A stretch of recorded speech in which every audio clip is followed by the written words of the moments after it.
Salam sigap dan shalom.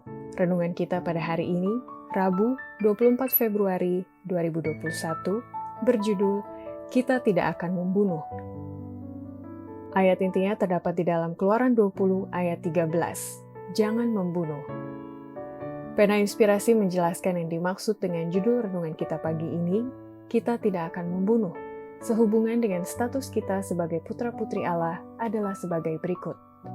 Pertama, alasan putra-putri Allah tidak boleh membunuh dalam pikiran yang penuh dendam dan kebencian serta perbuatan-perbuatan jahat terselubung, karena buahnya adalah kematian.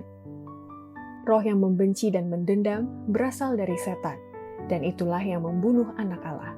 Barang siapa menyayangi kedengkian atau ketidakbaikan adalah menyayangi roh yang sama, dan buahnya adalah kematian. Dalam pikiran yang penuh dendam, perbuatan-perbuatan jahat terselubung, bagaikan tumbuhan di dalam benih.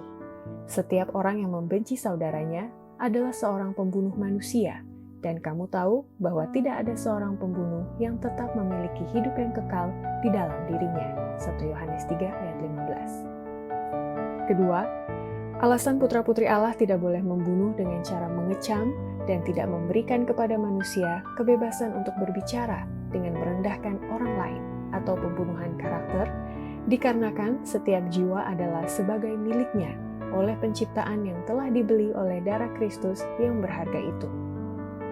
Di dalam pemberian akan putranya untuk penebusan kita, Allah telah menunjukkan beberapa tinggi nilai yang Dia tetapkan kepada setiap jiwa manusia, dan Dia tidak memberikan kepada manusia kebebasan untuk berbicara dengan merendahkan orang lain. Kita akan melihat kesalahan-kesalahan dan kelemahan-kelemahan di dalam diri mereka yang di sekitar kita.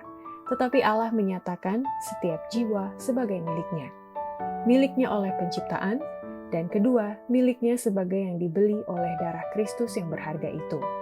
Semuanya diciptakan dalam gambarnya, dan walaupun orang yang paling rendah harus diperlakukan dengan hormat dan lemah lembut, Allah akan membuat kita bertanggung jawab atas satu kata saja yang kita ucapkan, menghina satu orang yang untuknya Kristus mengorbankan hidupnya. Ketiga, alasan putra-putri Allah tidak boleh membunuh lewat kecemasan, karena kecemasan itu sama dengan membunuh. Bukan bekerja yang membunuh, melainkan kecemasan. Jalan satu-satunya menghindarkan kecemasan ialah membawa setiap kesusahan kepada Kristus. Janganlah kita memandang kepada sisi yang gelap, marilah kita memupuk keceriaan roh. Keempat, alasan putra-putri Allah tidak boleh membunuh lewat kemarahan dan atau dengan memakai kata-kata yang diucapkan dengan hawa nafsu, karena Kristus menyamakan kemarahan itu dengan pembunuhan. Kata-kata yang diucapkan dengan hawa nafsu adalah citra rasa kematian kepada kematian. Ia yang mengucapkannya tidak bekerja sama dengan Allah untuk menyelamatkan sesamanya manusia.